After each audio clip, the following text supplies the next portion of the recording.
Congress Party's manifesto has been in the news for a variety of reasons. The Congress claims its economic guarantees will bring millions out of poverty. Of course, to do this, the guarantees have to be implementable and financially viable. Is this truly the case, or will the guarantees cost the earth?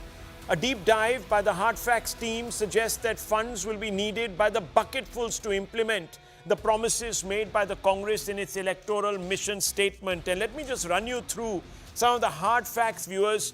We've done a bit of a cost analysis here. Mahalakshmi scheme, the proposal is to give 1 lakh per year to every poor Indian family led by the eldest female woman.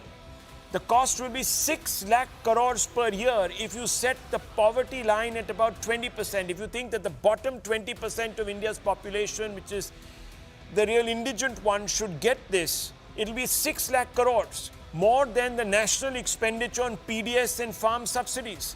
Let's look at the next scheme. There is an MSP law guarantee. This proposal means a minimum support price law as per the Swaminathan Commission. This would cost 10 lakh crores per year. Now, the total value of agricultural produce in FY20 was 40 lakh crore. The cost more than the annual average infra spend in the last 7 fiscal years, viewers. All that we spent in 7 years on infrastructure, that will not be enough as the MSP law guarantee, the cost of that. Doubling Manrega wages, raising wages to 400 per day for a minimum of 100 days, 1.8 lakh crore per year, nearly double the annual health spend for 2025 and 1% of GDP. Let's take another very interesting scheme which is touted as perhaps the world's first, the Right to Apprenticeship Act. 1 year apprenticeship that would pay 1 lakh to graduates and diploma holders. The cost would be 1 lakh crore per year, 1/6 of the total defense outlay of 6 lakh crore for FY25. Viewers, this is big money.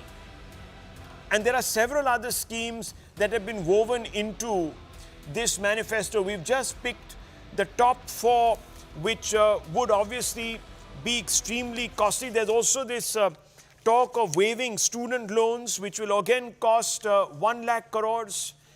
Is this, I mean, sounds very good. It's a great step towards Karan Bhasin, you know, a sort of liberal, social justice sort of bent. But while we welcome all of that, there is welfareism in this country. There are schemes that reach out to various disadvantaged people. These look a little, you know, of the type that could break the bank. Would you agree? Or am I overanalyzing this? No, I mean, you're absolutely spot on. India's budget last year was about 40 lakh crore. 40 You add lakhs, these 43. up, it's about, it's about half of that. Yeah. So naturally, you know, that raises a lot of questions about whether they are fiscally prudent or not. But leave that aside, they're not fiscally prudent. So we all know that. And I don't think anyone will disagree on that. If anyone disagrees on that, probably they need to revisit Arithmetic 101.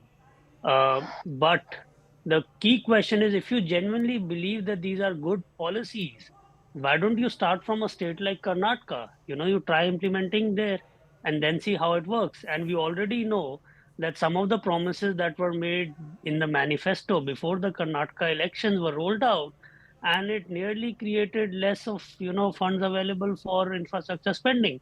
So the question really is that while welfare is important, do you really believe that it can be a substitute for growth? Do you want to keep redistributing only the small pie that you have, or do you actually want to expand the pie and, you know, take the country forward? That's the choice that we face. And, you know, many are complicit in not outlining it and calling it out as it is. Okay. Santosh Mehrotra, aside from the practical difficulty of funding these schemes without resorting to levying stiff cesses and taxes, which will trigger inflation, and restrictive monetary policies, which will also have an impact on growth, such schemes absolve any prospective Congress government of any moral obligation towards creating meaningful jobs, which is the way that you lift people out of poverty. I mean, is the populist Congress looking for the shortest route to power by skipping the stairs and taking the elevator instead? I think every statement that so far has been made in this program is laughable. Firstly, really? Absolutely. Every single statement. cost- You'll give me a time, the time, sir. Please. Because I've read your piece, sir, and I Right. will take it apart in a second. Oh, wow. Okay. Absolutely. Every piece, every argument Right. in that is going to be taken apart. Okay. The bottom line is the following, that the Darbari channels have decided to take it upon themselves in channel after channel to take the manifesto apart, which is one of the best manifestos, and it's far superior to the BJP manifesto, best manifesto that No, get to Congress the point. has ever produced. Don't be rhetorical. Get to the point. Don't use words like darbari, etc. that could be used against you. It's extremely unbecoming of an intelligent man like you to use idiotic epithets. I'm sorry to say this. I'm Rise sorry above to it. say, Now let's get Mr. Mehrotra. It's not an Mr. idiotic Mehrotra, epithet. get to Everyone in the world knows and uses this. Get to the facts. 1 lakh crore hang on. per Will it poor. cost, will the Mahalakshmi 1 scheme lakh not cost per 6 lakh crore. crore per year? Tell me. What is the baseline? Poverty baseline. You cannot in one breath say poverty is falling dramatically over the last Well, the 10 Congress years. says it hasn't. So it will obviously go to a larger skew Excuse of the me. public. No. Just No, what do you mean, no? Listen, if you will kindly listen. If you don't interrupt me, you'll be able to hear because I'll be able to speak. I've seen this happen in other channels on these same issues, so I'll be grateful. I really do Just give us consider the your maths. channel. I'm giving you the math if you will care to listen. So Yes. first of all, it's not 20%. You will identify the poor in a new socio-economic and caste census. You will, yes, absolutely, because it has to be done. This government is using the socio-economic caste census that was done 10 years ago. Actually, I designed that caste census. How much will that Why cost? This government? Why How is much will that cost? How often will you do them? No, much will it Rahul, cost? It's been done every. Tell me. Excuse It me, can't be I decadent. didn't interrupt. I didn't interrupt Mr. Bhasin, so I will appreciate if he will show me the kindness. Right. So yes, you have to do it every 10 years. The Ministry of Rural Development has done it for the last 30 years, every 10 years, and you will have to do it, period. Sorry, Mr. Mehrotra, And many people say it has to be quite often repeated. In fact, the Congress leaders Rubbish. themselves say every 2 years. No, rubbish. I can show you the Rubbish. statement by the Congress Arre, economic rubbish, cell yaar. head. Every Arre, 2 years. rubbish, yaar. I was in the Planning Commission heading that division which actually wrote the design for it. Listen, all you need to do is do every 2 years a ground truthing. That's all you need to do. How much will it cost, sir? Excuse me, let me answer your question. You made a series of points. You're not allowing me to answer your question. You didn't interrupt Mr. Bhasin. You keep interrupting me. I'm That's not why interrupting you. I think I'm going to asking you stop to coming set on the your show. poverty baseline. Give me a number. Yes, I'm giving you a number if you will care to listen. Okay. It will not exceed 10% of the population. Why? So, Has poverty fallen then? Has Modi government done a obviously- great job? Obviously, it has fallen. Obviously, Then why it are has. we? Then what is the hullabaloo about? The more you Well, invest in can your I- economy, it'll fall even No, further. no, please, he cannot. He cannot intervene because you have made 4 points and I have to answer each one of Jesus yours. Christ. Okay. Jesus Christ. You have to interrupt me, but you cannot interrupt Mr. Bhasin. Apprenticeship. You know what the joblessness rate is? 44% for 20 to 24-year-olds. And the apprenticeship is shared between the employer and the government. The government pays only 25% of the cost of the stipend. So if it's 8,000 rupees per month. Where is it written? Arre Baba, it's in the Apprenticeship Act. It's a government scheme. Where is it Try written? Arre, it's not supposed to be written. You tell me what is written The in the manifesto BJP should not mention manifesto. all this. Excuse me. Why Excuse isn't it me. mentioning this? Arre yaar, for God's sake, you don't know the facts. I've been in government for 10 years. I've run these the manifesto programs. doesn't tell you the poverty line. Rubbish. Okay, let me Santosh turn to Mehrotra your says it's MSP. 10%. He says poverty has fallen. Without taking recourse to any of these Okay, measures, the will you poverty listen? levels are Will you falling. listen? So why Will you should we listen? go for such Will a you listen? drastic... No, hang on. Unconditional transfer of wealth. And who's going to fund it, viewers? I'll tell you who's going to fund it. I'll tell you who's going to fund it. growth will fund it. Just remember that this government has brought growth down by 1.5 percentage points on the basis of this own government's estimates. Please remember, the growth rate was 7.7% over a 10-year period. In this government, it's actually 5.8%. And it's a bit rich for you as defender of the Modi government to tell me that a government which came with a debt of 55 lakh crores has gone to 200 lakh crores in a matter of 10 years, a debt to GDP ratio from 58% to 82%. And so let's just get a hold of things. Finally, MSP. You have no understanding of how the MSP legal guarantee is supposed to work, which is the reason why all of you in the same channels are spreading the rumor about 10 lakh, 20 lakh, 30 lakh, and so on. You know what it is supposed to be? The market is supposed to buy, and that's what happens. For 23 products, an MSP is fixed, and it's only when the price drops below that MSP that the government needs to intervene. Excuse me. The difference. First of all, he says 23 products. Mr. Mehrotra, why should there only be 23 products? What about subsistence farmers who are growing vegetables? Aren't they entitled to one? Let's start with what is doable. Let's start with what's doable. I'm sorry. The manifesto doesn't tell you what is doable. It doesn't go into the details that Santosh Mehrotra is going into. It leaves everything. Because I've been part of the team. I don't care, sir. The manifesto doesn't... No, hang on. Then why hasn't the manifesto been specific? Was the whole idea, Mr. Mehrotra, was the whole idea to make the manifesto as nebulous so that you could go about injecting any old thing day after if you were to come to power? It can get that you can level any kinds of charges, 10 lakh crores. When I'm saying it's going to cost no more than 20,000 crores Why should I take you? Why should I take you at face value? Excuse me. Nothing is mentioned. In any case, I noticed that you love interrupting me and would never interrupt Mr. Basi. Never.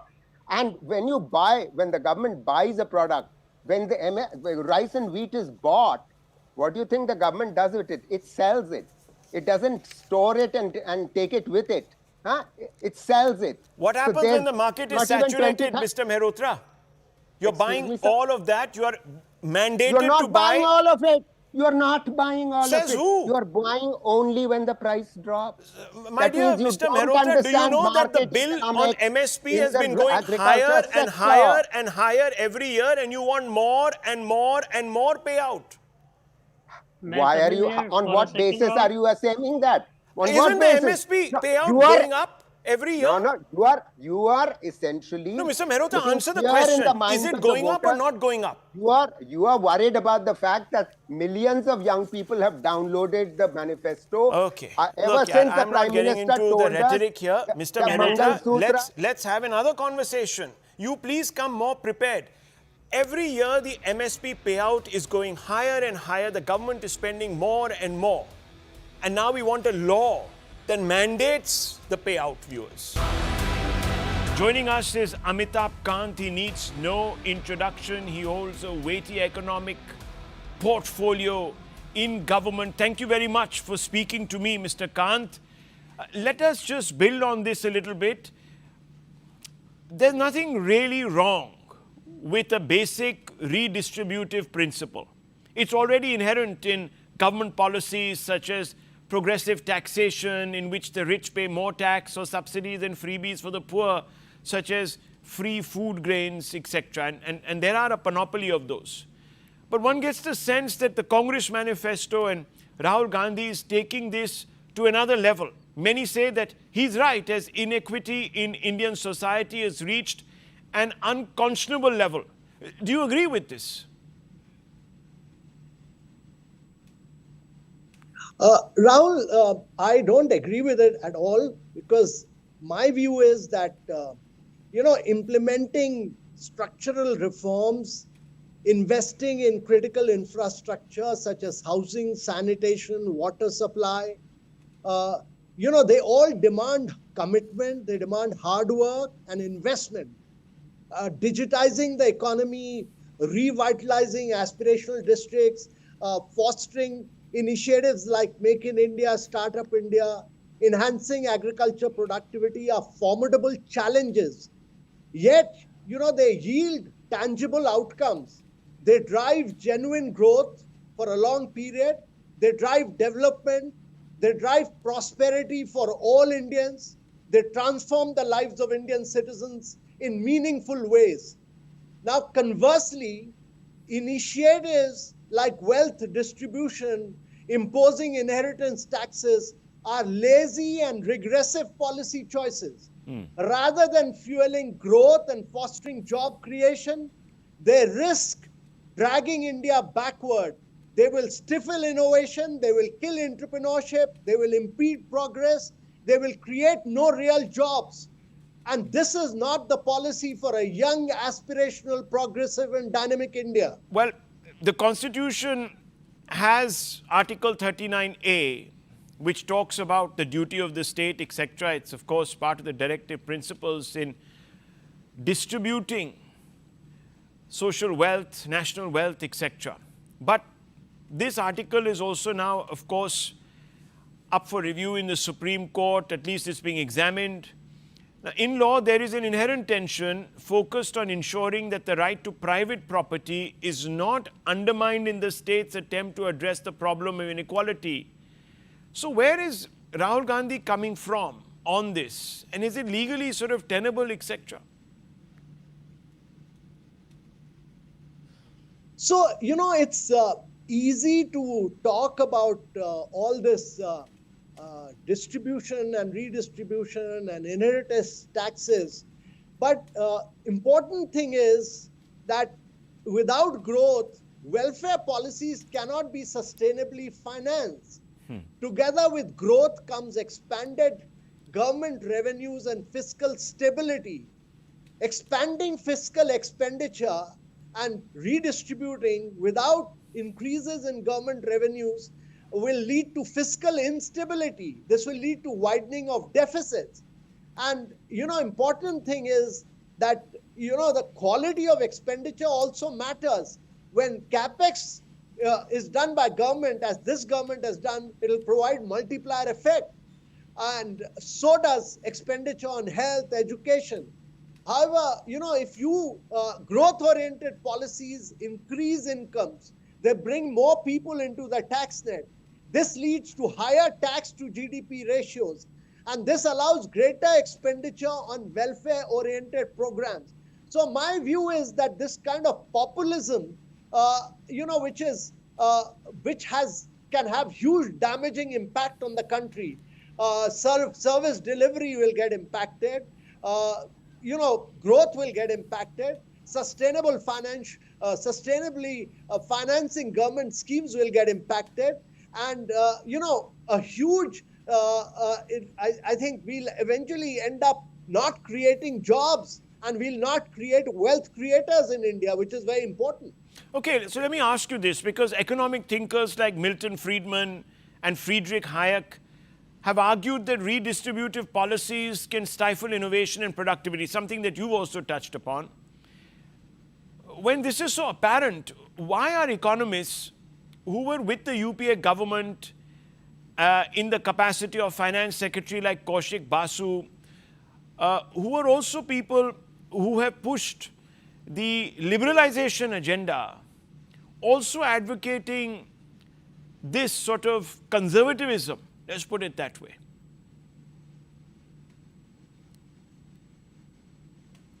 So, Rahul, my view on that is that increasing the taxation burden on existing taxpayer does not necessarily increase tax revenues, as history shows. We've seen during the license Raj, the peak marginal income tax rate was in excess of 90%. Rather than increasing revenue, this discouraged wealth creation. And globally, only a few countries have inheritance taxes. There is hardly any good example of it. There is no inheritance tax in USA, New Zealand, even a developed country like Norway abolished inheritance tax. And, if you look at it,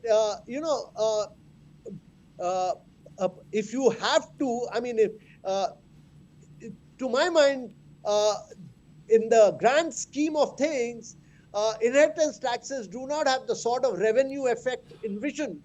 India needs more jobs and wealth creators. And to my mind, as a philosophy, this must be encouraged rather than discouraged. Growth needs to be encouraged rather than discouraged. And talk of wealth and inheritance taxes are extremely premature. We need growth enhancing policies that increase the incomes of all our population across all sectors. We need to improve financial inclusion so that a growing proportion have access to social security and savings instrument. Much like what we've done, we've provided 500 million people, 50 crore people with new bank accounts. We've provided 4 crore people with affordable houses. We provided 13 crore households with clean drinking water. We provided 110 million, close to 12 crore people with toilets. We provided close to about 11 crore beneficiaries have been provided access to clean cooking fuel. That, 500 million people at the bottom of the pyramid are provided free health insurance. This is the way to go forward. Growth with focusing on infrastructure creation at the bottom of the pyramid is the way forward. Well, viewers, you've heard a plethora of voices, and there is one, of course, very authoritative one that we've just spoken to. Thank you very much, Mr. Kant. Viewers, as I told you, I bring you the voices. You have to sit back and make something out of the views. You've got to think it through. Which side of the fence are you on? What are you looking for from the next government? I leave it for you to ponder these thoughts. Thank you very much.